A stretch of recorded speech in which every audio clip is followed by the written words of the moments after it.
지금 한동훈 대표하고 이제 윤석열 대통령 사이가 이렇게 벌어지고 있는데 저는 황당한 게 이게 야권이 분열을 시키고 있다고 막 얘기하는 거예요. 그러니까 언제 우리가 싸우라고 했습니까? 사실 저희 민주당 입장에서는 상당히 당황스러운 게 지금 한동훈 대표와의 만남이 고정해져 있잖아요. 그렇죠. 그런데 진짜 이거 만나야 되나 지금 고민이에요. 왜냐? 아니 한동훈 만나가지고 뭐 최혜병 특검은 뭐 말도 말고 뭐 여러 가지 의제가 있는데 네. 아니 한동훈하고 기껏 얘기했는데 그걸 한동훈이 관철해낼 수 있냐고요. 당에 가가지고 의원들한테 추임받을 수 있냐? 아니면 또 대통령한테 허락받을 수 있냐? 없잖아요. 네. 지금 한동훈이 지금까지 해왔던 것 중에 성공한 게 뭐가 있어요? 아무것도 없단 말이에요. 그러니까 사실 저희 민주당으로서는 허탈한 마음만 있어요. 사실 만나야 되나? 근데 이 상황에서 진짜 한동훈은 이재명 대표한테 고마워해야 돼요. 이재명 대표까지 안 만나주잖아요. 완전 왕따 되는 거예요. 근데 야당에서는 여당에서 확실하게 지금 국민들이 원하는 의제들이 있잖아요. 큰 것들 뭐 의료 붕괴라던가 네, 뭐 최혜병 특검법이라든가. 특검이라던가 이런 거에 대해서 얘기를 확실히 할 거면 나와라. 아닐 거면 뭐 그런 주제가 아니면 만날 필요가 없잖아요. 거기는 변명이 끊임없잖아요. 끊임없이 샘솟잖아요. 그러니까 한동훈 특검법 본인이 하겠다고 했잖아요. 맞아요. 그러면은 이 일이 시작이 있으면 끝이 있어야지. 내가 언제까지 하다가 설득 못하면 나 그때 사과할래라고 하던지. 그리고 또 저는 이런 생각 나더라고요. 한동훈 보면서 우리 대학 다닐 때 당구장 가잖아요. 네. 그러면 꼭 당구장에 당구비 안 갖고 오는 애들이 있어요. 아 최소한도로 당구를 치면 각자 주머니에 각자 당구비는 가지고 왔다가 그렇지, 예. 내가 게임에서 패배하면 내 돈 갖고 내야 되는 거 아니에요. 당연하죠. 근데 지금 한동훈은 당구장 가서 당구비 안 갖고 오는 거예요. 그러니까 이거 그 특검법도 본인이 우리가 민주당이 말하는 위헌적인 요소가 많다면 네. 자기는 위헌적인 요소가 없는 완벽한 특검법을 발의하라 제시하면 이거예요. 되지. 예. 그래 놓고 합의를 할 때 서로 카드 딱 내놓고 여기에 대해서 조율을 하는 거지. 네. 뭐 이러니까 안 되고 저러니까 안 되고. 그러니까 당구비 있는지부터 검사하고 당구를 껴주라고요. 그러니까 계속 주머니에 손 넣고 안 보여주는 거잖아요. 그래서 뭐라고 하니까 갑자기 장동혁 최고위원 나서 상황이 변했다고 하잖아요. 그래. 그러니까 아닌 게 아니라 지금 이제 이번 주 일요일에 그 한동훈 대표와 이재명 대표가 만나다 보니까 네. 과연 어떤 의제를 가지고 얘기할 수 있을까? 지금 한동훈 대표의 상황이 실제로 의원님 보시기에도 안 좋은 건 맞잖아요, 지금. 예. 별로 결정할 수 있는 권한이 없어 보입니다. 네. 제가 보기에는. 그래서 정말 말씀하신 대로 이재명 대표가 만나주는 것이 맞아. 한동훈 대표의 길을 살려주는 것 같이 보여서 네. 저도 좀 우려스럽습니다. 맞아요. 180석에 그거 완전 지지를 받는 야당이랑 10석도 못 모으는 여당 대표랑 급이 맞습니까? 아무튼 아니, 그런 근데 그래도 예. 그래도 만나야죠. 만나서 이재명 대표가 손해 보는 거라 하더라도 이재명 대표에 대한 국민적 기대가 있잖아요. 그러니까 지금 그러면은 대통령도 저 지경이고 여당 대표도 저러면은 그러면 기대할 때가 국민들이 기댈 때는 맞아요. 민주당밖에 없잖아요. 아니 조국혁신당도 있군요. 네. 네. 그러니까 많이 야당밖에 달아줘야 없는 됩니다. 우리 우당이잖아요. 그러니까 야당밖에 없는 거 아니에요. 근데 제1야당의 대표가 이걸 그냥 상황을 방치하는 것처럼 느껴지는 것도 또한 실망감을 키울 수 있거든요. 네. 그러니까 이재명 대표는 어떤 방식으로든 만나서. 한동훈 대표를 국회 차원에서 끌어들여서 한동훈 대표에 다소 힘이 실리는 일이 발생한다 하더라도 그래도 국회가 뭔가 일을 하는 모습을 보여줄 필요가 있다 이렇게 네. 생각하고요. 그러니까 저는 지금 이번 일 겪으면서 한동훈 대표 오래 못 갈 것 같다는 생각을 해요. 그러니까 왜냐하면 지금 이제 의사 정원 문제 내가 그 증언하는 거 그 유예하자 2026년도에 그러면서 일종의 중재자로 나섰잖아요. 근데 대통령실에서 단칼에 잘라버렸어요. 뭐 오전 오후 막 브리핑 막 하면서 그러면서 한동훈 대표를 거의 모욕을 주듯이 해버린 거란 말이에요. 그럼 당대표로서 힘도 하나도 없는 사람이야 이렇게 얘기해 버렸단 말이에요. 근데 한동훈 대표가 여기서는 물러나면 안 되거든요. 왜냐하면 뭘 관철할 게 있어야 말이죠. 다른 거를. 이 카드 버리면 다른 카드라도 쓸 수 있어야 되는데 없어요. 예. 쓸 게 없잖아요. 최상무 특검법도 쓸 수도 없고 김건희 특검법도 안 되고 아무것도 지금 할 수 없는 상황이란 말이에요. 금융투자 소득세 얘기는 나오지만 그것도 또한 제가 볼 땐 조율이 쉽지 않을 거예요. 근데 이거는 내 뒤에 여론이 나를 도와주고 있다고 하는 인식이 기본적으로 깔려 있는 데다가 여기서 밀리면 진짜 당대표로서 당내 안에서도 이건 존재감 없고 아무것도 할 수가 없는 사람이구나 라는 인식을 받을 가능성이 높거든요. 그러니까 이거는 밀고 가려고 했단 말이에요. 근데 한동훈 대표가 밀고 가려고 하니까 대통령실에서 오늘 바로 발표했잖아요. 그러니까요. 의사 수급기구 만들어서 논의하겠다. 이렇게 나온 거예요. 근데 거기에 수급기구에 지금 의사단체나 아니면 전공의가 들어가겠습니까? 대통령실을 저렇게 불신하고 있는데 근데 안 들어간단 말이에요. 이건 제가 볼 때는 그냥 형식적이고 아무 의미가 없는 기구일 거예요. 그러면 한동훈 대표가 여기에 끼어들어서 할 수 있는 게 없는 거예요. 뒤집어서 얘기하면은 한동훈 대표 중재자 역할 하지 마. 너 하지 마. 여기 기구에서 논의할 거야. 한동훈 대표 힘을 그냥 확 다시 빼버린 거란 말이에요. 이 지경까지 와버린 거예요. 근데 한동훈 대표가 여기서 깨갱하면서 아무것도 하지 못한다? 그러면은 한동훈 대표는 진짜 당대표 중 내려놔야 돼요. 아니요, 그렇게 안 될 거고요. 그 끝까지 한동훈 입장에서는 그 포기 안 하고 아마 이게 이제 서로 간의 권력 싸움 그렇죠. 있잖아요. 네. 그래서 그 이제 검사들이 검사 마인드로 이렇게 보면은 끝까지 싸울 거예요. 서로. 이 사건, 이 사안에 이 대해서는 외에도 싸- 그 네. 외에도 계속. 그 외에도 네. 계속 권력 싸움을 하는 거예요. 예를 들면은 이제 중학교 이렇게 입학하면은 1학년 교실에서 한 3월 한 달 동안 싸운대요. 그래가지고 아 서열을 그 정해야 서열이 되니까. 정해지면 네. 한 달 후에는 굉장히 조용해진다고 하더라고요. 그래서 아마 그 윤 대통령하고 한동훈 대표가 싸움꾼 기질들이잖아요. 지금 어쨌든 검사들이니까. 네. 그래서 끝까지 아마 싸워서 그 어느 쪽에서 이제 권력을 쟁취를 할 텐데 지금은 윤 대통령이 훨씬 더 유리한 입장이긴 하지만 한동훈 대표 입장에서는 어쨌든 뭐 당원들의 지지를 받아서 대표가 됐기 때문에 포기하지 않고 싸우면서 어느 한쪽이 이제 권력을 잡게 되면 그 우위라고 결정이 나면은 이제 검사들은 그 힘에 굴복하죠. 그게 검사 마인드죠. 굴복해요? 네. 근데 지금 당대표에서 끌어내릴 수도 없잖아요. 왜냐하면은 최고위 구성 자체를 그렇게 만들어놨잖아요. 그렇죠. 예. 숫자상으로 못 나가게 숫자상으로 해놨죠. 지금 예. 나가기가 어려운 상황이란 말이에요. 이 상황에서 끌어낼 방법이 마땅치가 않기 때문에 그럼 계속 이런 식으로 싸운단 말이에요. 그래서 대통령하고 여당 대표하고. 제가 보기엔 이제 어느 순간 이제 그 우위가 정해지면은 발 맞춰가지고 기운다는 거죠 세력이. 예, 예. 발 맞춰가지고 가는 모양새를 취할 거라고 아니 저는 의원님 생각합니다. 말씀이 맞는 게 한동훈 대표가 그냥은 죽지 않을 것 같은 게 오늘 이제 보도들이 스멀스멀 나옵니다. 연찬회 때 어제 이제 사회수석 오고 복지부 장관한테 한 대에 대해서 의원들의 네. 반응이 있었을 거 아니에요. 네. 기자들이 조금씩 올라오기 시작하는데 오늘 봤더니 한 중진 의원이 기자들이 이런 말 했다고 합니다. 그러니까 대통령실에 물었다는 거예요. 장관한테라 정부에. 원래 2025학년도에 2,000명 증원하기로 했다가 다시 1,500명으로 7명으로 줄었는데 줄인 근거가 뭐냐고 정부 측에 물었더니 네. 대답을 못했다.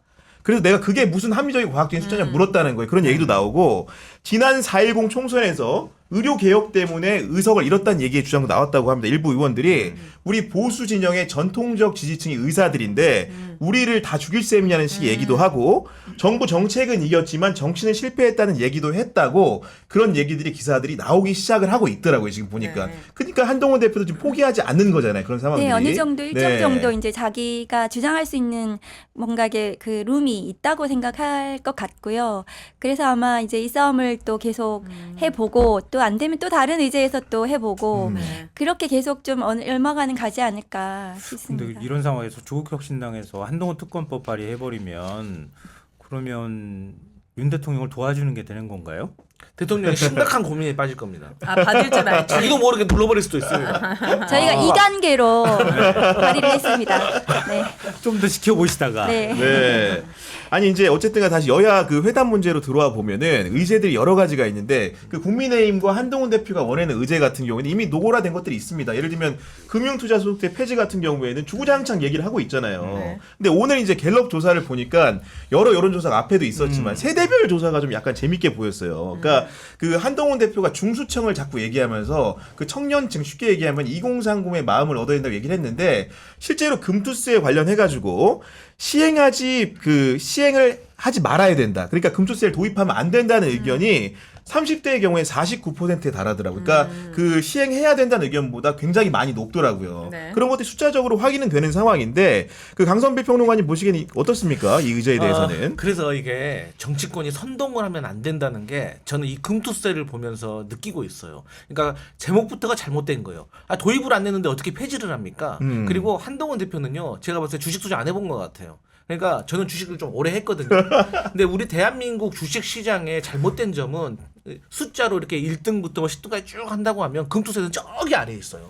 왜냐하면 제일 중요한 거는 주주 환원이라는 거예요. 오늘도 어느 모 신문사에서 현대차가 밸류업이라고 했거든요. 이게 무슨 뜻이냐면 만약에 회사가 10,000원을 벌잖아요. 그러면 주주들한테 돌려주는 퍼센트가 미국이 92%예요. 우리나라 몇 퍼센트인 줄 알아요? 몇 %예요? 29%예요. 아. 그 말을 따지면 회사가 10,000원을 벌면 주주들한테 2,900원 주는 거예요. 그런데 OECD 국가 선진국의 평균이 68%고 그 개발도상국 중국은 32%나 되는데 우리는 29%라니까. 이게 또 어떤 문제가 있냐? 우리가 사내 유보금이라고 하잖아요. 맞아요. 네. 돈을 벌면 그냥 쌓아두는 거예요. 어려울 때 쓰겠다고. 어려울 때 예. 쓰겠다고 쌓아두는 거예요. 근데 보통 미국은 자사주를 매입을 하거나 배당으로 나눠줍니다. 네. 그러니까 이 개미 투자자들이 이게 돈을 이게 그 손실을 볼 때는 손실 계속 보는 거고 네. 이득이 나도 이게 안 되는 거예요. 이게 가장 잘못된 건데 무슨 금투세입니까? 금투세는 아. 이게 뭐 5천만 원도 5,100만 원이면 그 100만 원에서 20%인데 그래서 저는 한동훈 대표가 정말 말도 안 되는 거예요. 그러니까 누가 옆에서 말을 해줬겠죠. 그러니까 정책을 잘 몰라요. 그러니까 김포시 서울 편입 이런 얘기나 했겠죠. 난 도대체 언제 김포시가 그 서울시로 편입되는지 궁금해요. 목련꽃은 다 피고 지고 했는데 아니, 그래서 그 결론은 그래도 이제 민주당이 어쨌든 우리가 원하는 것을 얻어내기 위해서는 한 발짝 정도 이렇게 뭐 그래야겠죠. 양보하는 모습을 네. 보이겠는데 저는 여기에 대해서 확실히 알고는 있어야 된다 이 말씀 드리겠습니다. 근데 이게 좀 오늘 갤럽 여론조사 보니까요, 조금 의미심장한 부분들이 있어요. 뭐냐면은 그 금융투자 소득세를 시행해야 한다는 의견이 39, 시행하지 말아야 한다가 41, 거의 팽팽하잖아요. 그렇죠. 네. 그런데 주식 투자자를 상대로 해서 조사한 걸 보면 4월에는 찬성이 49였는데 8월에는 42로 떨어졌어요. 그리고 시행하지 말아야 된다는 거에 찬성이에요. 그러니까 그리고 반대가 47에서 54로 바뀌었거든요. 그러니까 금융 투자 소득세를 반대한다고 하는 의견이 54로 지금 올라가 있는 상황이 된다고 볼 수 있어요. 그러니까 그 지금 서사가 뭐 어떻게 쓰여지고 있느냐면요. 지금 전체적으로 한국의 주식시장 자체가 안 좋잖아요. 그러니까 미국하고 일본 쳐다보면서 주식 투자자들이 왜 우리만 이러지? 그러고 있는 상황이란 말이에요. 혜택이 안 돌아온다고 생각하는데 대통령실이나 지금 한동훈 대표도 얘기를 하는 것처럼 만약에 이거 시행하면은 큰 손들이 다 빠져버리기 때문에 주식시장이 떨어진다 이렇게 서사를 쓰고 있는 거란 말이에요. 이걸 반박하는 논리들을 만들 필요가 저는 있다고 봐요.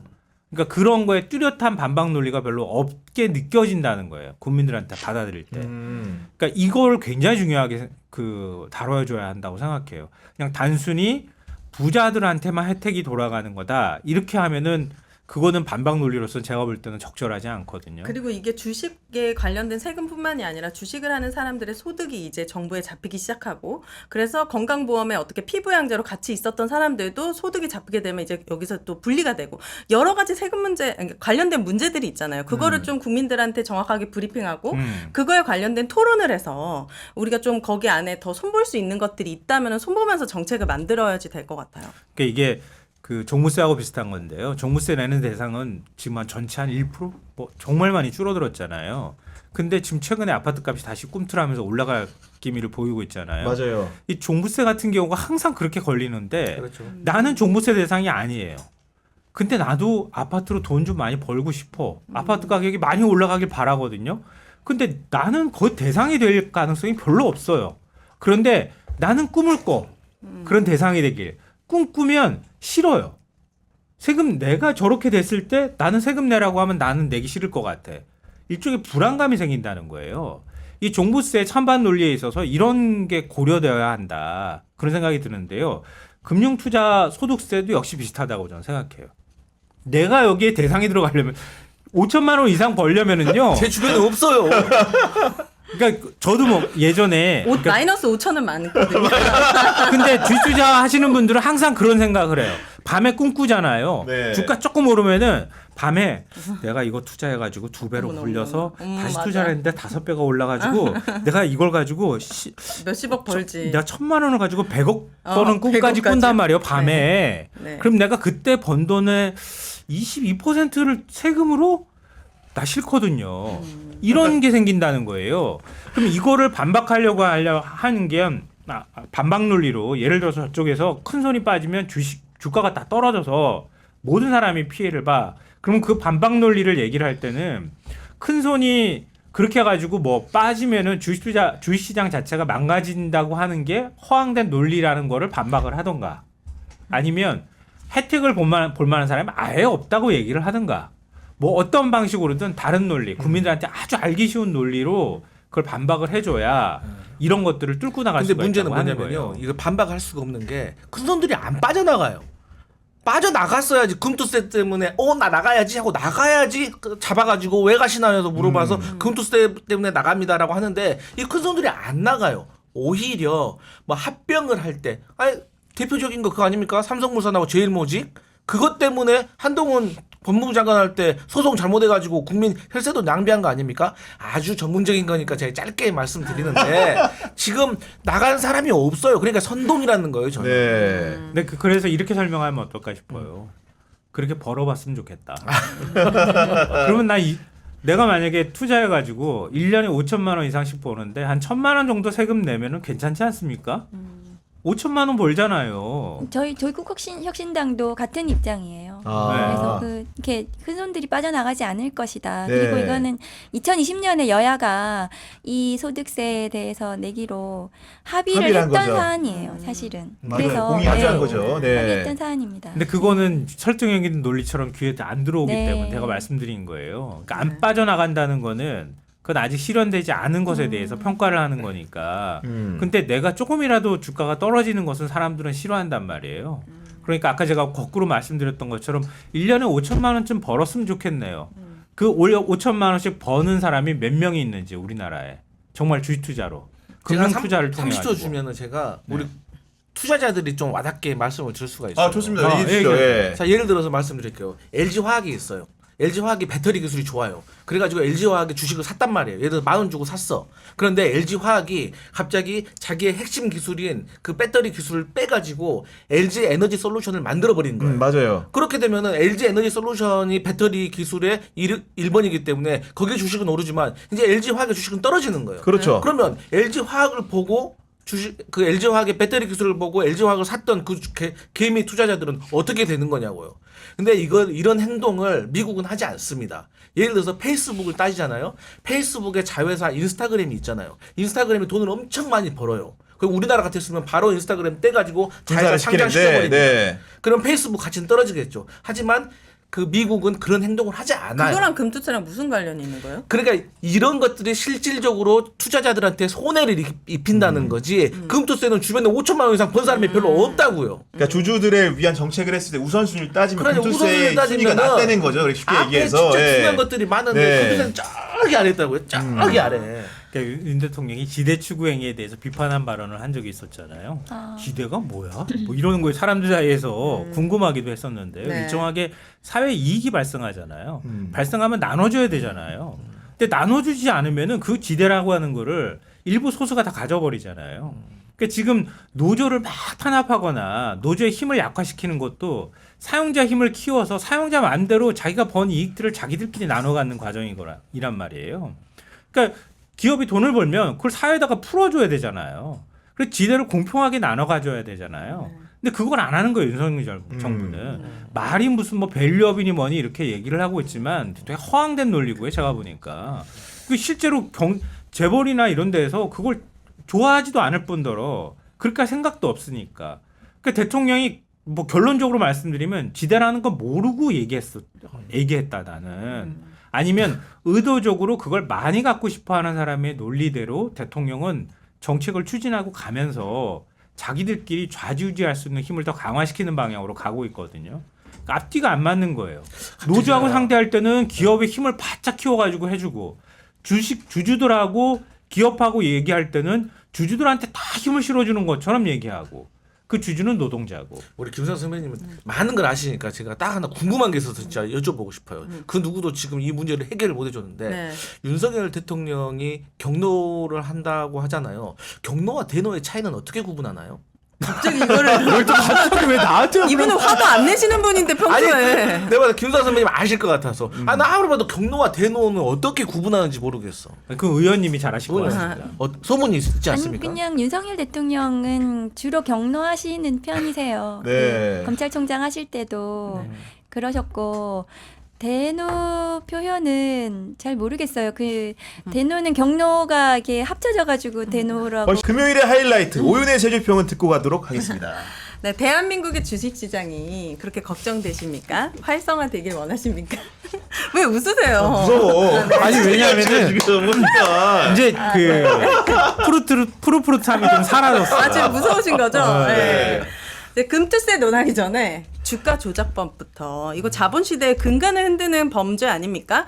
처벌 더 강화해야 되고 성역 없이 그게 영부인이든 영부인의 엄마이든 다른 사람이든 무조건 그것부터 해결해야 된다라고 저는 생각합니다. 일단 9월 10일까지 보시죠.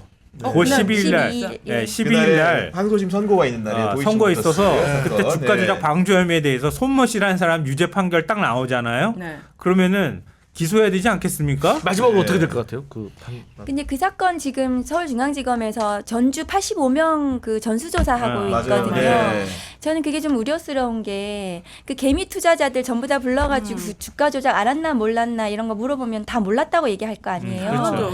그래서 그러면 김건희도 몰랐다 이렇게 무혐의하기 위한 수순이 아닌가 될수 의심 있다. 좀 네. 우려스러운데 김건희 여사하고 최은순 그 모녀는 2차 주가 조작에 관여했다. 두 사람이 다 관여되어 있고 그 액수가 47%예요. 그러니까 그 개미 투자자들하고 달라요. 경우가 다르다. 다르고 네. 직접 매도했다는 그 녹음도 있는 그러니까요. 거잖아요. 그러니까 다르게 판단해야 되는데 그 전수조사를 하는 게 굉장히 저는 불안합니다. 90명은 몰랐어도 그 2명은 반드시 알았을 겁니다. 다 몰라도. 네, 오윤혜 씨 의견입니다. 네. 그 임기 끝나고 난 다음에도 할 수 있습니까? 수사? 그러니까 지금 전수조사를 한다는 것이 아니 이번에는 만약에 그렇게 해가지고 김건희 여사에 대해서는 기소 안 했으니까 수사할 수 있는 거죠. 만약에 윤 대통령 임기 끝나고 난 다음에 아, 이거 그 윤 대통령 이게 끝난 후에는 조사 가능하겠죠. 공소시효가 다 공소시효가 그 공범들이 재판 계속 중일 땐 공소시효가 정지가 돼요.